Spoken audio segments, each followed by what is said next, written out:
ഒരിക്കലല്ല. നിങ്ങൾ പലത് കണ്ടിട്ടില്ല. പല സമയത്ത് സിബിന് ഓടി ഇടുമ്പോ ഞാൻ സിബിനെ വിടാണ്ടിരിക്കുന്ന സിബിൻ ശരി 100 അത് വെച്ചിട്ടാ സിബിൻ സ്പഷ്ടമായി പറയാം, നീ വെറും ചൊക്കി. എടാ ഞാൻ ഇന്ന് നല്ല നിന്നെ പറ്റി പറയാന്നറിയോ, സിബിൻ പാവാണ്, സിബിൻ അടിപൊളിയാണെന്ന്. നീ സൂപ്പർ അല്ലേ, നമ്മള് രണ്ടുപേരും കിടിലല്ലേ? എങ്ങനെയുണ്ട്? അതൊക്കെടാ, ഇത് മാത്രം കട്ട് ചെയ്തിട്ടുണ്ടാവും.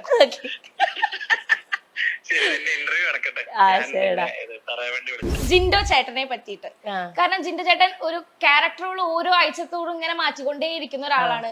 പിന്നെ നിങ്ങളുടെ പവർ ടീം ആയപ്പോ നിങ്ങളുടെ കളിപ്പാവയാണെന്ന് കുറെ പേര് പറയുന്നു. അപ്പൊ പുള്ളിക്കാരന്റെ ആക്ച്വലി ക്യാരക്ടർ എന്താണ്? എന്ത് എല്ലാ ആഴ്ച ഇങ്ങനെ ഓരോരോ മൂഡ് പിടിച്ചോണ്ട് നിങ്ങൾ 24 മണിക്കൂർ കാണുന്ന നിങ്ങൾക്ക് എന്താ ക്യാരക്ടർ എന്ന് മനസ്സിലായോ? ഇല്ല, അതുകൊണ്ടാ ചോദിച്ച എന്താ ഇത് ഞങ്ങളവിടെ മറ്റേ നമ്മള് പറയില്ലേ ഈ സണ്ണി, ഡോക്ടർ സണ്ണീനെയൊക്കെ കൊണ്ടുവന്ന് ആ ഒരു അവസ്ഥയിൽ മനസ്സിലാക്കണം എന്നൊക്കെ വിചാരിച്ചു പോയി.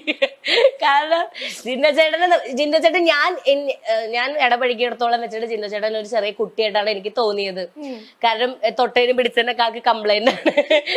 അതായത് ഒരാഴ്ച ജിൻഡോ ചേട്ടൻ എപ്പോഴും ചായ കുടിച്ചു കഴിഞ്ഞാൽ ചായ ഗ്ലാസ് കഴുകി വെക്കാൻ മറക്കും. അത് അവിടെ ഇവിടെ വെച്ചിട്ട് പോകും. അപ്പൊ അതൊക്കെ അവിടെ വലിയ ഇഷ്യൂ ആണ്. അപ്പൊ ഞാൻ വെറുതെ ഇങ്ങനെ ഇരിക്കണത് ഗബ്രി വന്നത് നോക്കി, ഇത് ജിന്നോന്റെ ചായ കപ്പാണ്, ഇതിന് പണിഷ്മെന്റ് ഒക്കെ കൊടുക്കണം എന്ന് പറഞ്ഞു. നമ്മൾ പവർ ടീമാണല്ലോ, ഇനിയിപ്പോ അത് കൊടുത്തില്ലേ പ്രശ്നമാവുമല്ലോ. ഞാൻ പറഞ്ഞു ജിന്നോ അവിടെ മൊത്തം കപ്പ് ഇരിക്കുന്നുണ്ട് എല്ലാവരുടെയും, അത് കഴുകി വെക്കണം എന്ന് പറഞ്ഞു.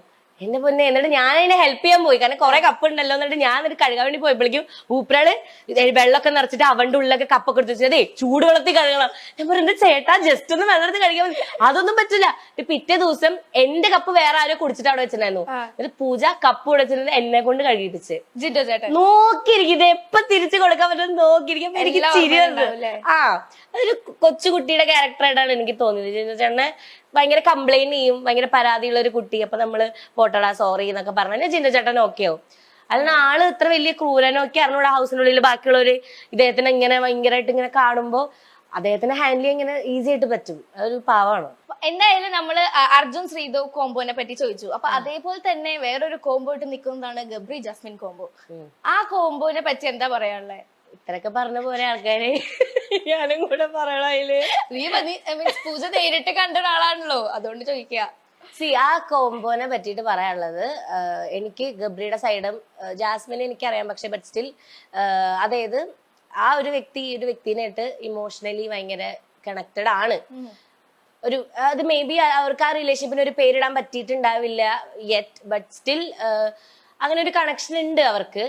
പക്ഷേ എന്താ പറയാ, കുറെയൊക്കെ ഇപ്പം ഗബ്രി ആയാലും അതാണ് നിങ്ങളുടെ ഓഡിയൻസിന്റെ പോയിന്റ് ഓഫ് വ്യൂ ഭയങ്കര വ്യത്യാസം ഉണ്ടെന്ന് പറയണേ.